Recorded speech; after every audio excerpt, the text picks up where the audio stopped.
Hey everyone, welcome to another episode of the Easy Conversations podcast, a podcast about having easy conversations. I'm your host, Furkan Dandia. In this week's episode, I sit down with Tom Morgan, who is the host of Unlocking the Mind podcast. Tom is a former rugby player who had to end his career due to injuries. Now, Tom is a teacher working with children and helping them experience emotions and feelings. Tom shares his own journey and what brought him to this point and the amazing work he is doing with his students, especially around the field of mental health. I hope you can get a lot out of this episode, and if at the end you can leave a 5-star review, I would truly appreciate it. All right, Tom, welcome to the podcast. Appreciate you taking the time and super grateful that we get to have this conversation. For folks that don't know, we've connected on Instagram. So I've connected with quite a few people on Instagram. It's been a great platform in terms of reaching out to other people, especially in the space of mental health. So before we get started with our conversation today, I wanted to give you an opportunity to introduce yourself and some of the work you're doing in the space and what kind of got you into this space of mental health. Yeah, sure. And thank you for having me. It's great to be on. And I just want to say before we start also, thank you for the work that you do, because it's amazing what you do. I'm really enjoying your podcast also. But the work that I do, I got into this space about 12 months ago. I started a podcast similar to yours about mental health, well-being, a big focus on mindset. And I started by doing this because I used to play rugby to quite a high level. And I got injured about 2 or 3 years ago, shortly after, signing a professional contract in rugby league. And I didn't think at the time that there was an outlet quite like this, where I could hear people who had been through something similar, where they'd possibly been injured and they were struggling to navigate their way through life and finding a purpose. Because that was my biggest thing, was I put everything into it. I put everything into this sport. I wanted to become a professional, and I felt I was on that track. I was achieving all my goals, and then suddenly it was everything. It was my social outlet. It was something for me to get better at. It was something that I was hopefully inspiring people. But the biggest thing was I put my identity into it. And I thought, well, what am I now without rugby? What am I without this sport? So for me, it really put me in a bit of a negative headspace for a little while. It made me become very, very anxious. I woke up in the morning some days and I was just rattled with nerves. Some days I wake up and feel like I had a panic attack. And I thought, well, why am I feeling like this? Everything's okay. I've got friends, I've got family. Why am I feeling like this? And for me, for a long time, and someone in your early 20s, it took me a long time to navigate my purpose in life again. Because especially when you're a man, and the way I think you're brought up typically is that, nah, you're a man. You don't talk about those feelings. Everything's okay. And for me, everything was okay on the outside. I thought everything is fine. Like, why am I feeling like this? I've still got my health. I'm happy. I've got a job. Everything's okay. So that put me in that headspace for a few years, where I probably isolated myself from people, because I didn't know what to do, or who I was anymore. So that was one thing. Mm-hmm. And then I kind of got into teaching. So I'm a teacher now, which is a job I absolutely love. I love helping people. I love trying to be a positive influence to them. I genuinely do it with that sole interest, where whoever I'm teaching or whoever I'm working with, I want them to be the best. There's no agenda. I want them to be the best that they can be in life. So I found teaching because of it. And for me now, I can sit here now and happily say, I'm incredibly grateful for everything that's happened. And I look back now with fond memories of the sporting career I had. It was a great experience that I had, not nowhere near where I wanted to get to. And that's okay. It's led me to this path. I'm a teacher, and I do this podcast now where I speak to, people about mindset, whether it be a gold medal Olympian who's, won gold for diving in the 2000 Olympics, or someone who won shot put in the 2016 Olympics, or even an Auschwitz survivor the other week, where you're talking about mindset and you're talking about experiences and stories that people can really resonate and be inspired by. And for me, it means everything to me. I think validation is a big one, where I think you look for validation in certain things. And for me, I always put mine in rugby. I wanted to be seen as this athlete. And it might seem silly me saying that because I never actually made it to the highest level, but that's the way I wanted to be perceived. And I thought, well, maybe that's why I want to do other things, like a podcast or whatever. But it's completely not. It's the reason I do this is because I genuinely want to help people. And if I can help someone in life, then so be it. The messages I get from the podcast make it all worthwhile. Hmm. And I'm sure it's the same with you. So that's my brief background of why I got into this. Absolutely. Yeah, no, the podcasts, when I hear back from people and even like the smallest messages, when they resonate with them, it does inspire me to keep doing this work and bringing on guests like yourself to have these conversations. There's a few things you touched on that I want to tap into a little bit more. The first thing, we talk about identity, and like you said, you and a lot of professional athletes, whether they have to retire prematurely or they don't make it, or even if their careers end early, they often have that struggle because of identity crisis. And I think we all encounter that in some ways, whether you're going through a divorce or you're going through any form of loss, you've attached yourself with that identity. And all these great things can be happening around you, but it's so tough to get over that identity crisis because that's all you knew. And you surrounded your life with that vision. You pictured yourself in the future doing this, being a father, being a part of a family, or just being an athlete. So in your case, as you described it, you did struggle for a while. What were some of the things you were able to do to accept the fact that, what, yes, this was a huge loss for you, but how did you form a new identity and be able to kind of work past some of those challenges you had initially? It took me a while because I think when I thought I was healing, and I always refer to the word healing because I think it's the most pertinent. When I thought I was healing, I was actually doing the opposite, if I'm being honest. I was working out as much as I could. I was always in the back of my mind, I was going back to the gym. I was running, I was training, I was doing everything I could to the maximum, trying to come back. I didn't believe that I was not going to do this anymore. I thought, no, I'm going to train. I'm going to do everything I can to come back. Mm-hmm. And my friend said to me, well, why are you doing that? Why are you going to the gym twice a day, 6 days a week? Why are you putting yourself through this? You don't have to do this. And no, I didn't have to do it.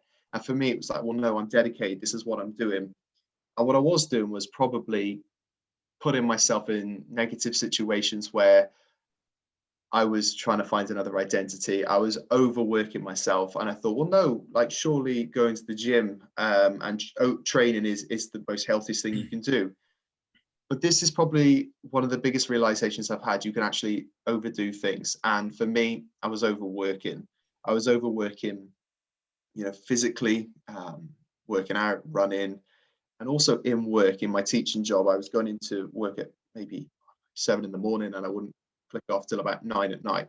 And for me, I was just burning myself out. And it kind Mm-hmm. of reached a point where I just burnt out completely. I was overworking myself. I had absolutely no energy on the weekends because I didn't think I really wanted to sit with that feeling of being anxious. So I thought, well, I'm going to just work hard at every single element of my life. And for me, I just got burnt out. I just Mm-hmm. didn't really know what to do with myself, if that makes sense. Mm-hmm. So that was the turning point where I thought, I'm working too hard here. I Yeah. need to stop. This is unhealthy now, and I just stopped training. Work, I carried on working. I always put my best into my work because it's something I believe in. But I stopped. But I left when I should have left. Mm-hmm. I didn't get up at 5 in the morning and click my laptop top on for 3 hours unnecessarily. And I just completely almost listened to my body. I gave myself rest. I slept more. I journaled. Journaling was the biggest thing that I possibly did. Was I listened to loads of podcasts as well. I read loads. I Mm-hmm. just studied myself, if that makes sense, because I thought, well, this is what I think I need to do. I was listening to some fantastic podcasts. I think Lewis Howes one, Aubrey Marcus, and the guest that they had on, I think a gentleman named Bob Proctor, the way he was talking about mindset and the way you're so in line with your true purpose and how you need to get there. Sometimes you need to slow down to find that. And I think slowing down was the best thing I did. I go for walks every day now because that gives me my most clarity. And I think there's a massive difference between overworking now and working smart for a purpose. So that's something I did, was just completely slow everything down. I started to study myself and realized, why am I doing what I'm doing and what is the purpose of it for? Um, so yeah, that was slowing down for me was the biggest thing I did. Yeah, and I guess you described the overworking, and often, like, and I've been in that position too, where you're it's hard for you to accept whatever's going on, so you kind of distract yourself, you're in denial, you avoid dealing with the issue, and often, like, working out or just being out all the time, or trying, in my case, I'll try to, like, be social as much as possible, because I don't want to sit in that space of just accepting whatever I need to accept so I can move on. And it's just a form of avoidance and denial. At least that's what I think. And that's what happens, right? You avoid, and it comes to a point where you almost need to, like, deal with it. And I guess you came to that point when you experienced burnout. You were like, okay, whatever I'm doing is not working, and I really need to figure out what it is I want to do moving forward, because at some point you have to make that shift, right?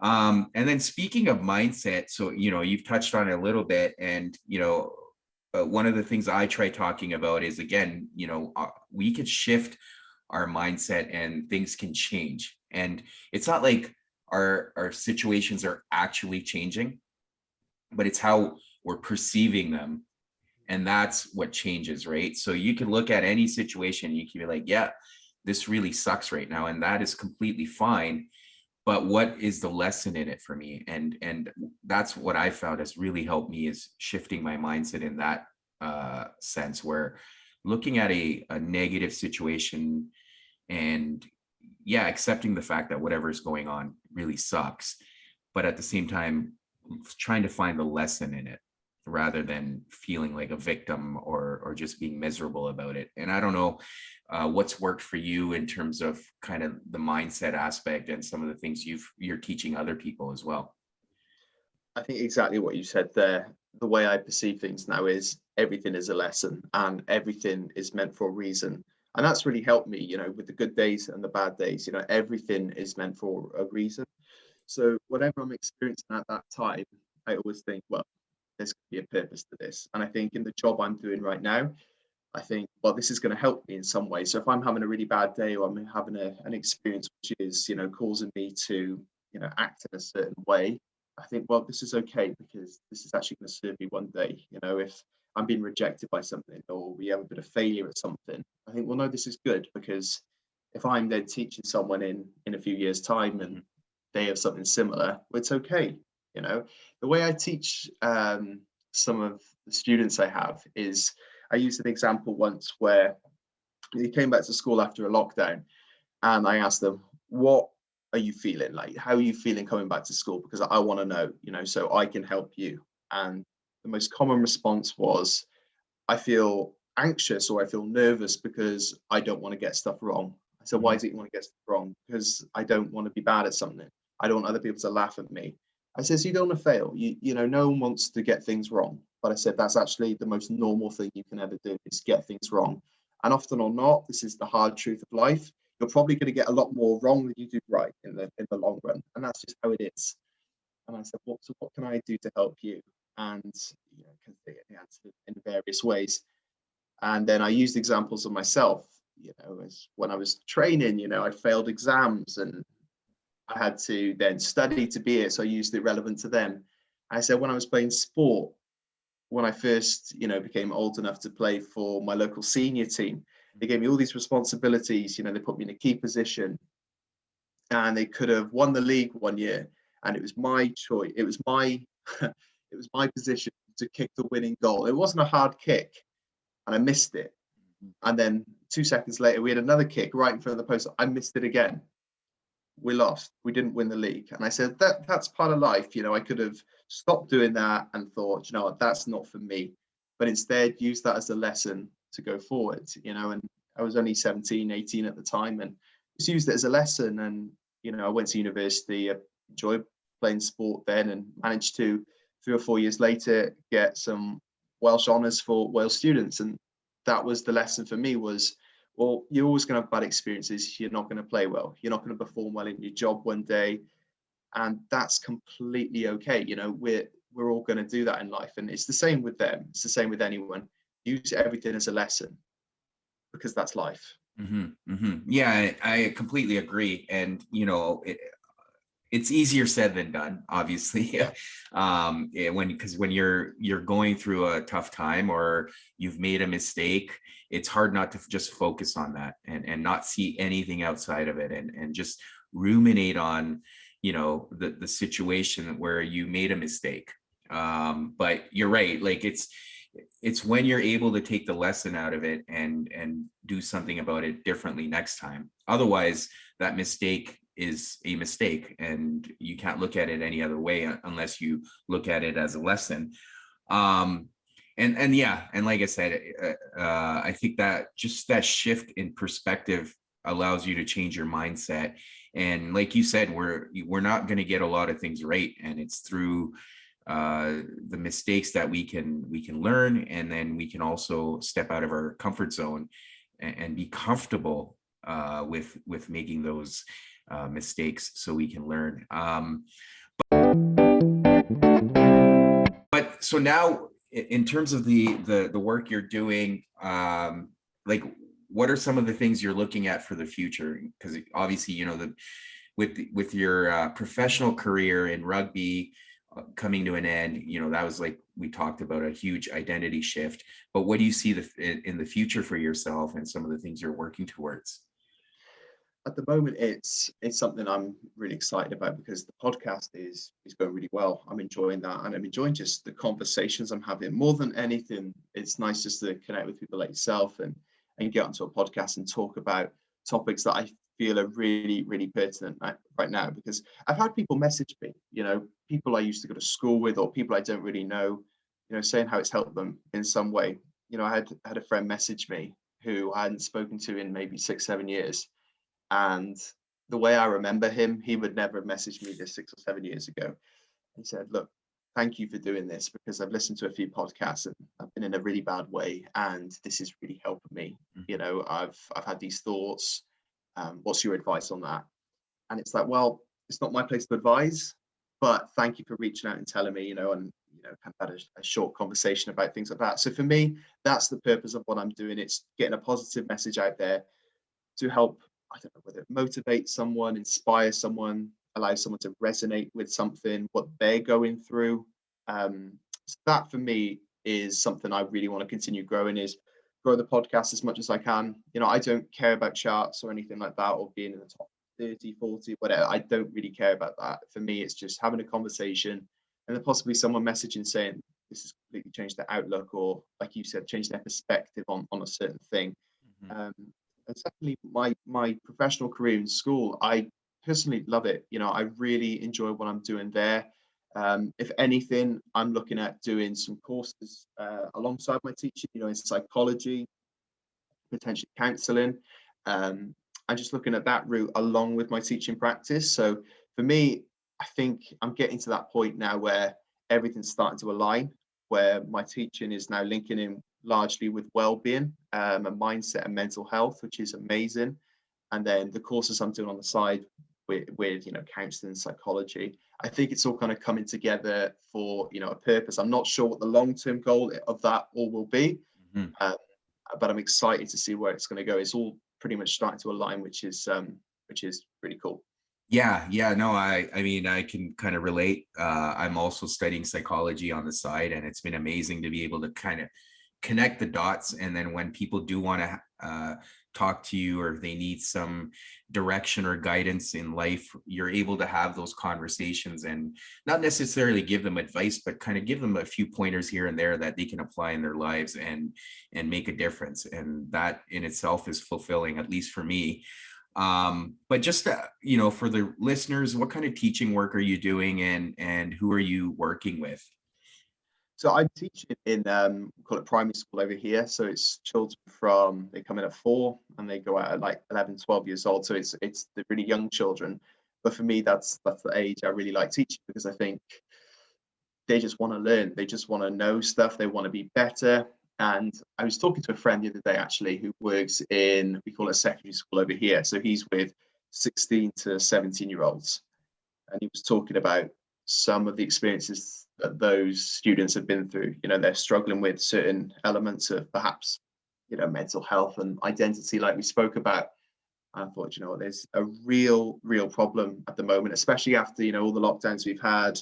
And I think there is such a place at the moment where students in primary school, the age I teach, they need to be educated on how to articulate their feelings, how to navigate their way through life and look after their well-being, because I think that's something that hasn't really been done before.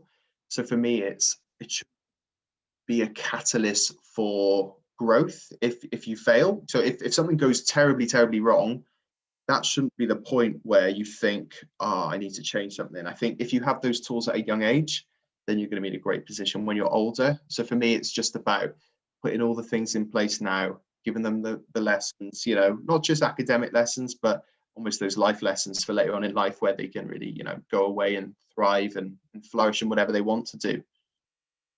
Yeah, and I think it's important age, because I look back as me being a kid, we didn't focus on that stuff. We didn't learn how to express our feelings. We didn't learn how to take care of ourselves. We didn't know how to articulate even what we were feeling. And unfortunately, none of that stuff was being taught in school. And you kind of realize as you get older the importance of it. So I think it's amazing that you're able to do that work.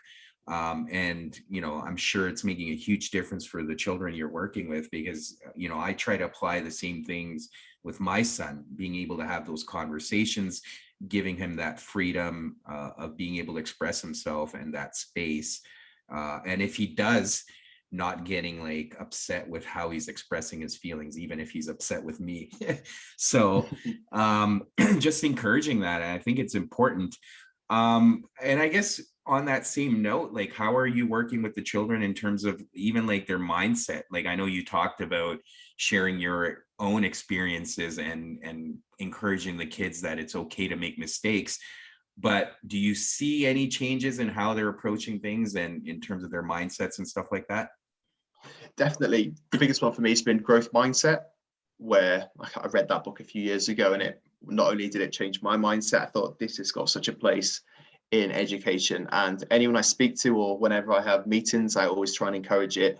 So a lot of the people I work with, I ask them, as soon as I started working with them, I said, so when you're feeling perhaps sad or nervous or anxious, what do you do? And the biggest response was, well, I get really mad. I said, well, yeah, it's normal. That's normal. But who do you talk to? What do you do to calm yourself down? And a lot of them kind of looked at me, as if I was crazy. And I said, no, it's good to talk about it. If I'm a bit upset by something, I usually kind of have a talk to someone, or, I go for a walk, or, that's what I do. And they said, usually I go to my room in strength. I said, no, that's absolutely fine. I said, do you speak to anyone about it? And a few of them said, no, because I don't want to bring them down. I don't want to upset them. I said, but they're your friends, they're your family. I'm your teacher. I want to know about these things. I thought, if they're that age and they're talking about that, then something needs to change. So, I decided to bring in these lessons once a week. And the biggest shift that I've seen is that we talk about when they're feeling anxious, when they're feeling sad, when they're feeling happy, and what you do with those feelings and just how you treat other people. The best lesson I ever did, and I do this with I did this for a staff meeting the other day when I took the lead, was that it raises self-esteem and it raises self-confidence. So say you've got 20 people in the room, you each write a really nice thing about that other person, so a compliment about them. I really like the way you talk to people. I really like your manners. I really like your hair, anything. So we did that for 20 people, and I cut them up and gave them to each person. Or actually they could say to that person, they go up to that person and they say what they like about that person. So at the end of the meeting, they've got 20 compliments about themselves. And for me, that raised self-esteem so much. One of my targets is to raise self-esteem, raise confidence in them. And then we left that, and I couldn't believe the way they kind of socialized and the way they integrated with each other and the way they attacked the day. All the anxiety all the nerves had just completely disappeared because they thought, actually, someone who I thought didn't like me really, really likes me. They think I'm this, they think I'm that. For me, that was a big one where people don't compliment each other anymore. People, don't come into a room and say, "Oh, Joe, I really like what you're wearing," or "I really like the way you did that." And I think that should never go out of fashion. If you like something about someone, you tell them. I'm probably quite old-fashioned in that sense, or the way I've been brought up. I think if you want to compliment someone, you tell them. Hmm. And so for me, that was a great thing in raising the self-esteem. But in addition to that, we also do at the start of the week, we do a little bit of journaling where we'll write a 3 goals for the week. So it can be a personal one. I want to, I don't know, read 5 books a week, or I want to learn a times table. And the second one is I want to feel less angry when I get work wrong. So we Hmm. started doing that. At the bottom of it, they wrote what they like about themselves. And when we first started doing that, they sat they sat for about 20 minutes not knowing what to do, what to say. I said, "What do you like about yourself?" I said, "I don't know." And it's like, well, come on, have a think about it, because you're on your own all the time. And I don't mean you're isolated or anything, but we're in our own bodies, we're with Right. each other the most time of the day. So what do you like about yourself? And for me, it was just shifting that switch between just being with themselves and actually liking themselves, because I think there's a massive difference where I see so many people who don't like themselves.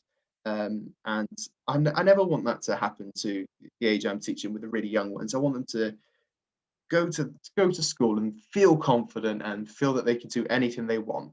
And Hmm. since I've started integrating into that, they're really good at thinking, okay, if I don't get this now, that's okay. If I don't get this right, that's okay, because one, I'll get help and I'll find out the answer anyway. But two, it's all part of the process. I don't know it now, and it's the power of yet. I don't know it Hmm. yet. And for me, it doesn't only work academically. I think it works in all areas of life. It develops that resilience.